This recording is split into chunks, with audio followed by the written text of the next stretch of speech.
তুমি? আমি ছাদে যাচ্ছিলাম। ছাদে? আরে তোমাদের বাসা তো উপরেই, তা নিচ থেকে ছাদে বুঝলাম। না মানে আমি গ্রাউন্ড ফ্লোরে ছিলাম, গ্রাউন্ড ফ্লোর থেকে ছাদে যাচ্ছিলাম। ও, আচ্ছা ঠিক আছে, যাও।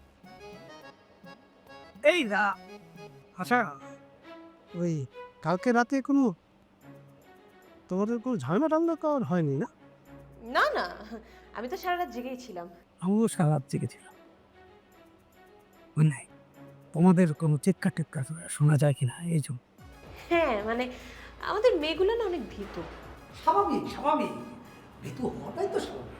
আসলে এই বাড়িতে এর আগে তো এরকম কোনো ভৌতিক ঘটনা ঘটেনি, ভয় পাবে না।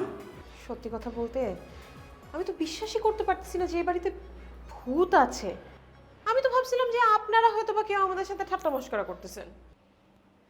আমরা কেন করতে যাবো? আমাদের তো কোনো প্রয়োজন নাই, মানে আমরা কেন করবো? আমার তো মাথায় আসতেছে না, এরকম ঘটনা তো আসলে এভাবে কখনো আগে ঘটেনি। মানে এই যে তোমাদের চেইন, তোমাদের লিপস্টিক, তোমাদের এই যে ক্লিপ, মাথার ক্লিপ, এই জিনিসগুলো আমাদের কোনো কিভাবে আসলো মাথায় আসতেছে না আমার, ভূতের না। আচ্ছা, কালকে রাতে তো আপনাদের সাথে আমি ফুলকে দেখলাম না। ফুল অন্য কোনো চ্যাট বুঝি না, কোনো সেন্স নেই, কমন সেন্স নেই। মানে কেমন যাবো, একটা বোকা টাইপের। বোকা মানুষরা কিন্তু একটু ভয়টাই কম করে। আমরা এই ব্যাপারটা নিয়ে যেমন সিরিয়াসলি ভয় পেয়েছি, ওর মধ্যে না কোনো ভয়ই দেখলাম না। অদ্ভুত, মানে আজব টাইপের, মানে কেমন যাবো। আমার কেন যেন মনে হচ্ছে এই ফুল ছেলেটাই সমস্যাটাকে সাথে করে নিয়ে আসছে। আমারও ঠিক এটাই মনে হচ্ছে, একদম তাই। আমারও মনে হচ্ছে এই ছেলেটা এর সাথে যুক্ত থাকতে পারে। এই কারণে মানে আমার মনে হয় স্টালিন ভাইয়ের সাথে আমাদের একটা বৈঠকের দরকার আছে, একটা মিটিংয়ের দরকার আছে। খোলামেলা ওর সাথে কথা বলতে হবে। এই ভালো কথা, মানে তুমি স্টালিন ভাইকে একটা ফোন টোন করছিলে নাকি? হ্যাঁ আমি ফোন করছিলাম তো, ওনাকে বললাম স্ট্যালিন ভাই আসতে চাচ্ছিল না। আমি অনেক জোরাজোরি করছি, তারপর বললো যে আজকে বিকেলে আসবে। বাহ, নাইস। তাহলে ঠিক আছে, বিকালে যেহেতু আসবে, আমি এক কাজ করি, আমাদের ছেলেগুলোরে আমি বলি যে বিকালে যেন তারা সবাই উপস্থিত থাকে। আর তুমি ওই মেয়েগুলোরে একটু তুমি বলো, মানে যেন বিকালে যেন একসাথে আমরা থাকতে পারি। বলছি, তবে টিউলিপ বোধহয় থাকতে পারবে না, ওর বিকালে একটা অনুষ্ঠান আছে। অনুষ্ঠান? মানে গানের অনুষ্ঠান?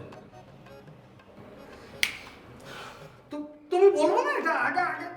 না তুমি তো জানো না, মানে আমার একটু আগে জানার দরকার ছিল। এটা জানতে পারলে মানে আমিও থাকতাম তার সাথে, ওই গানের অনুষ্ঠানে আমি পাশে থাকতাম। মিস হয়ে গেল। বান্ধবীর গায়ে হলুদ, ওইখানেই অনুষ্ঠান, ও ওখানেই থাকবে। আসলে আমাদের এই চারজনের মধ্যে সবচেয়ে ভীতু টিউলিপি। ও বলছে যতদিন পর্যন্ত এই বাড়ি থেকে ভূত না তাড়াবো ও নাকি আসবে না। আরে কি বলে আসবে না, মানে কেন আসবে না? অবশ্যই আসবে। আর ভূত ভূত ভূত থাকবে মানে কোথায় থাকবে? ভূত তাড়ানোর ব্যবস্থা আমি করবো, দায়িত্ব আমার। ওকে আসতে বলো, আসতে বলো। ঠিক আছে। আচ্ছা শোনেন, হ্যাঁ বলো। এই যে কালকে যে আপনারা রসুন মরিচের মালার কথা বলছিলেন না, ওটা কেমনে বানাইছিলেন? আমার কৃতিত্ব না, এটা নাজমুল ভাই, নাজমুল ভাই বলেছে। ইয়ে মানে তাহলে নাজমুল ভাইকে একটু বললেন যদি আমাদের জন্য একটা। আরে বলা লাগবে না, বলা লাগবে না, অবশ্যই বলবো। আমাদের আছে, তোমার দিব। অনেক ধন্যবাদ। হ্যাঁ থ্যাংক ইউ। Excuse me. একটা ছোট্ট কথা বলবো, যদি কিছু মনে না করো, বলবো? শোনেন, আপনি আমাকে যতটা ভীতু মনে করতেছেন আমি কিন্তু অতটা ভীতু না। যা বলবেন নিজের রিস্কে বলবেন, বলেন। বলা বলা মানে ওই তো আর কি বল, সাহস সাহস। তোমার যে সুন্দর সাহস এই জায়গায়, আর দ্বিতীয়টি তোমার যেরকম সাহস, তোমারই লিডার হওয়া উচিত।